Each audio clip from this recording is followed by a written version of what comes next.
Thank you so much. আর আমি তো জানি না যে আমার পছন্দের ব্র্যান্ড তুমি জানো।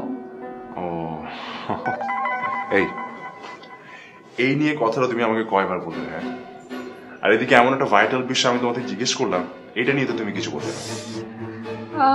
তুমি জানি কি বলেছিলে আমাকে, তার আমি একটু মনে করি। এ বাবা, তোমার মতো এরকম বুঝছো ভাব ধরা পাবলিক আমি কিন্তু দুইটা দেখি নাই। আরে ম্যাডাম, আমি বলতে চাচ্ছিলাম আপনি আমাকে কতটা ভালোবাসেন। তুমি না একটা পাগল। ভালোবাসা কি কখনো পরিমাপ করা যায় নাকি? ঠিক আছে, পরিমাপ করা না গেলেও ভালোবাসার জন্য পরীক্ষা তো দেওয়া যেতেই পারে নাকি? হ্যাঁ, তা দেয়া যায়, কিন্তু তুমি চাও আমি পরীক্ষা দিই?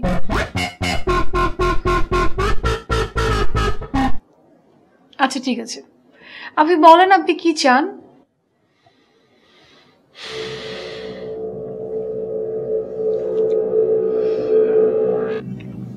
আমার জন্য মরতে পারো নিশি।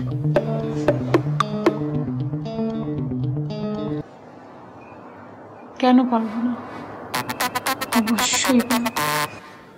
তাহলে আমার জন্য মরো।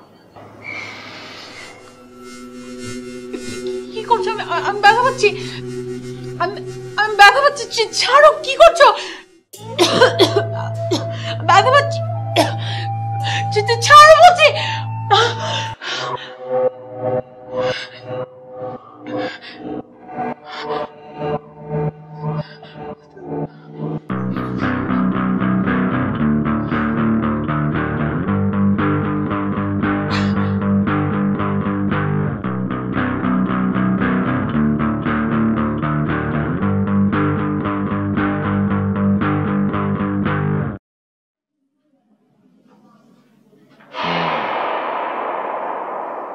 বুঝলাম,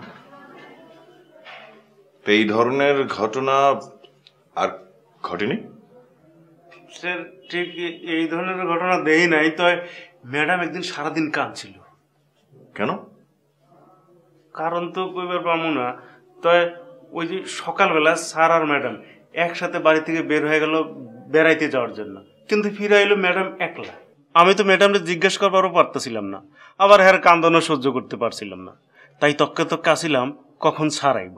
আমি জানতাম স্যার আইলে আসল ঘটনাটা জানা যাইব, কিন্তু স্যার আইলো অনেক পরে।